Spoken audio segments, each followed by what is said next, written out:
सवाल इस प्रकार से होता है कि क्या बिना शर्त चुनाव अन्याय नहीं है ना। तो इसके बारे में भी हम जानने की कोशिश करेंगे। तो मैं विनती करता हूँ ब्रदर मंगेश से कि इस चुनाव के ऊपर कि क्या वाकई अन्याय है क्या, इसके ऊपर आप प्लीज प्रकाश डालें। जरूर जरूर। धन्यवाद भाई सौरभ और भाई कौशल, जो विश्लेषण स्पष्टीकरण आपने दिया उसके लिए। ऑब्जेक्शंस है जिसको हम आक्षेप कह सकते हैं कि परमेश्वर ने कुछ लोगों को चुना है और कुछ लोगों को नहीं चुना। तो परमेश्वर अन्यायी है क्या? परमेश्वर ने पक्षपात किया है क्या? परमेश्वर ने पार्शलिटी की है क्या? इस प्रकार के ऑब्जेक्शंस जो है हमें सुनने को मिलते हैं। तो ये ऑब्जेक्शंस जो है कुछ ये नए नहीं है। जब हम रोमियो की किताब पढ़ते हैं और रोमियो की किताब में हम अध्याय 6 से लेके आगे लगभग अध्याय 11 तक जब हम जाते हैं तो पौलुस जो है लोगों के ऑब्जेक्शंस जो है उसका स्पष्टीकरण दे रहा है, उसका एक्सप्लेनेशन वो देता है। तो जो ऑब्जेक्शन आज लोग लेते हैं चुनाव के सिद्धांत के ऊपर, उसका सामना सर्वप्रथम बाइबल में परमेश्वर के लोगों ने ही किया, परमेश्वर के दासों ने ही किया। ये हमें सीखने को मिलता है। तो कुछ लोगों को परमेश्वर ने चुना है और कुछ लोगों को चुना नहीं, यह ऑब्जेक्शन है। ऑब्जेक्शन ये भी है परमेश्वर तो बड़ा दयालु, अनुग्रहकारी और प्यार से प्रेम से भरा हुआ है, तो फिर कुछ लोगों को ही क्यों चुना है? तो इसके ऊपर जो चार्ल्स स्पर्जन है वो ये कहते हैं कि मेरी परेशानी ये नहीं है कि परमेश्वर ने कुछ लोगों को चुना है, मेरी परेशानी ये है कि उसने चुना ही क्यों है लोगों को। सबके सब नरक में जाने चाहिए, सबके सब अदाम में दंड के नीचे है, न्याय के नीचे है और क्रोध की संतान है। तो चार्ल्स स्पर्जन जो थे उनकी परेशानी ये थी, उनके सामने आह्वान ये था कि कुछ लोगों को ही चुना क्यों? और हमारा सवाल ये है कि कुछ ही लोगों को क्यों चुना? एक भी लोगों को जो है, एक भी इंसान को जो है परमेश्वर ने चुनना नहीं चाहिए था, वो कहते हैं। जैसा अभी तक हमने सुना है परमेश्वर की संप्रभुता के बारे में, बहुत सारे लोगों के लिए परमेश्वर की संप्रभुता बहुत ही आह्वानात्मक या शॉकिंग रहती है, क्योंकि जैसा भाई कौशल ने कहा है कि हमारी जिंदगी पूरी चली जाती है कलसिया में, तो भी लोगों को गॉड इज सॉवरेन, परमेश्वर की संप्रभुता, सब चीजों पे अधिकार उसको है। ये सिद्धांत, ये सच्चाई, इसके ऊपर उपदेश सुनने को नहीं मिलता। और उस वजह से हमें ऐसा लगता है कि परमेश्वर ने हर एक चीज मानव को सौंप दी है और मानव अधिकारी है, मानव का अधिकार है, मानव ही सब चुनाव करेगा, मानव खुद की मर्जी से चुनेगा परमेश्वर को। तो इस प्रकार से लोगों की सोच है। और बाइबल हमें बहुत ही स्पष्ट रूप से इसके बारे में रोमियो की पत्री में सिखाती है। परमेश्वर की संप्रभुता सृष्टि पे है, जीवन पे है, जीवन मृत्यु पे है, और मनुष्य के पापियों के उद्धार पे मनुष्य की संप्रभुता है। और उसके लिए मैं वचन पढ़ना चाहता हूं। पौलुस के ऊपर जो ऑब्जेक्शन, जो आक्षेप लिया है, उसका वो खंडन कर रहा है, उसका स्पष्टीकरण वो दे रहा है। और मैं वो वचन पढ़ना चाहता हूं। रोमियो की पत्री अध्याय 9 में ये वचन है।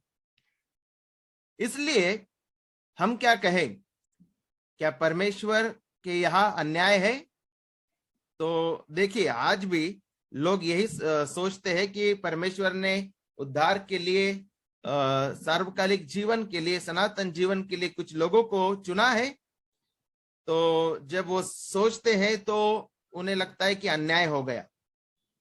और पौलुस के समय में भी ऐसा ही लोगों ने सोचा, इसलिए पौलुस पवित्र आत्मा की प्रेरणा से ये वचन लिख रहे हैं। और यहाँ पे वो कह रहे हैं कदापि नहीं, नॉट एट ऑल। परमेश्वर अन्याय नहीं करते। और सामने रोमियो 9 में वो कहते हैं कि क्योंकि वह मूसा से कहता है मैं जिस किसी पर दया करना चाहूं उस पर दया करूंगा, और जिस किसी पर कृपा करना चाहूं उसी पर कृपा करूंगा। अतः यह न तो चाहने वाले की न दौड़ने वाले की परंतु दया करने वाले परमेश्वर की बात है।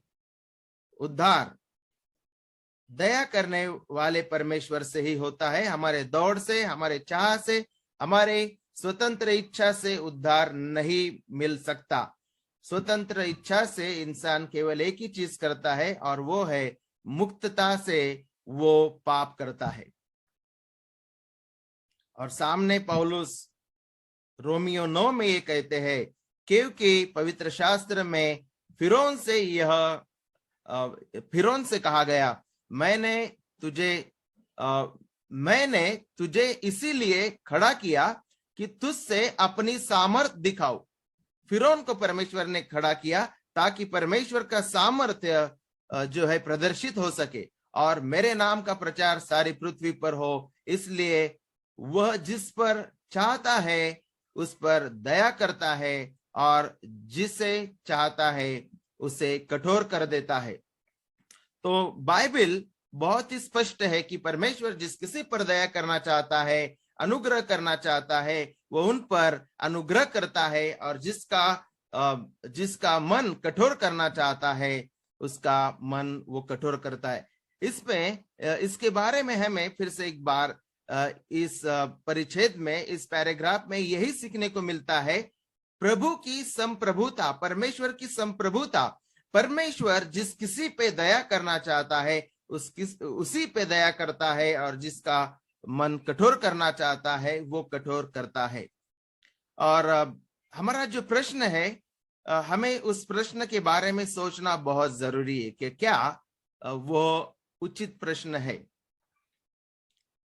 उसके विरुद्ध मैं ये भी प्रश्न पूछ सकता हूं कि क्या दया दिखाना, पापियों को दया दिखाना, पापियों को सार्वकालिक जीवन देना, क्या ये परमेश्वर के लिए अनिवार्य है, परमेश्वर के लिए बाध्यता है? Is it obligatory to God to show mercy to people? और उसका उत्तर है नहीं। सभी पर दया करना अनिवार्य नहीं है। ये भी हम सीखते हैं। हर कोई जो नरक जाता है वह अपनी पापों के कारण नरक जाता है। हर कोई जो दंड के नीचे है वह अपनी पूर्ण भ्रष्टता के वजह से दंड के नीचे है। हर कोई जो नरक में जाएगा वह अपनी पापों के वजह से नरक में जाएगा, परंतु जो कोई स्वर्ग में जाएगा वो परमेश्वर की दया की वजह से स्वर्ग में जाएगा। यह हमें यहाँ पे सीखने को मिलता है। परमेश्वर लोगों के साथ दो तरह से व्यवहार करता है। किसी को वह दया देता है और किसी को वह न्याय देता है। तो अन्याय की बात कहाँ है? Some are getting mercy and some are getting justice or judgment. So where is partiality in this? यहाँ पे हमें बहुत ही स्पष्ट रूप से सीखने को मिलता है कि कुछ लोगों को परमेश्वर दया दे रहा है और किसी को न्याय दे रहा है। तो अन्याय किसको दे रहा है? तो यहाँ पे हमें सीखने को मिलता है कि परमेश्वर किसी पे अन्याय नहीं करता। वह किसी के साथ अन्याय नहीं कर रहा है, क्योंकि एक को जजमेंट मिल रहा है और एक को मर्सी मिल रही है। और यहाँ पे हम सीखते हैं, एक उदाहरण के तौर पे 100 कैदी जेल में है और सभी 100 कैदी जो है वो फांसी पे लटकने वाले हैं और उसके वो पात्र है, उसके वो लायक है। जल्दी ही उन्हें फांसी होने वाली है। 100 कैदियों को फांसी होने वाली है और जो अधिकारी है गवर्नर, बड़े ऊंचे अहदे के अधिकारी, उनको हक रहता है कि किसी को छुड़ाए। और 25 कैदियों की फांसी जो है वो रद्द कर देते हैं। इसका मतलब है वो उन्हें दया बताते हैं। परंतु बाकी के 75 कैदी जो है वो अपने पापों की, अपने गुनाहों की सजा काटेंगे, या उनके जो गुनाह है उस गुनाह के मुताबिक उन्हें फांसी होने वाली है। तो 25 कैदियों को दया मिल रही है और 75 कैदियों को न्याय मिल रहा है। तो यहाँ पे अन्याय नहीं हो रहा है।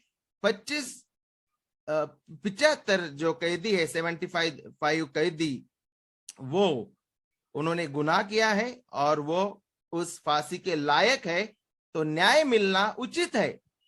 तो अन्याय कहाँ हो रहा है? अन्याय बिल्कुल नहीं हो रहा। हर कोई जो नरक में जाएगा अपनी पापों की वजह से जाएगा, और हर कोई जो स्वर्ग में जाएगा परमेश्वर की दया की वजह से ही जाएगा। परमेश्वर सबको उद्धार देने के लिए बाध्यता के अधीन नहीं थे या नहीं है, यह हमें सीखना बहुत जरूरी है। और सामने हम ये भी सीखते हैं कि अगर कोई चाहता है कि परमेश्वर फेयर डीलिंग करे, गॉड शुड डील फेयरली, तो उसके ऊपर मैं ये बात कहना चाहता हूं, अगर परमेश्वर हर किसी को वह देते जिसके वह लायक या हकदार थे, तो हम सभी हमेशा के लिए शापित हो जाते। अगर हम परमेश्वर से कहते हैं कि you be fair,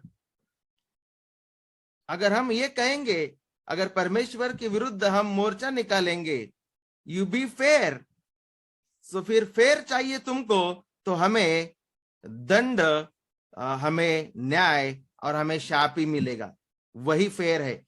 but God is merciful, परमेश्वर जो है दयालु है। ये बाइबल हमें सिखाती है। वो पार्शियल, वो अन्यायी नहीं है, परंतु वो हम सब नरक में जाने वाले लोग थे, परंतु कुछ लोगों को वो दया दिखाता है, तो दयालु है, वो अन्याय नहीं है। ये हमें सीखना बहुत जरूरी है।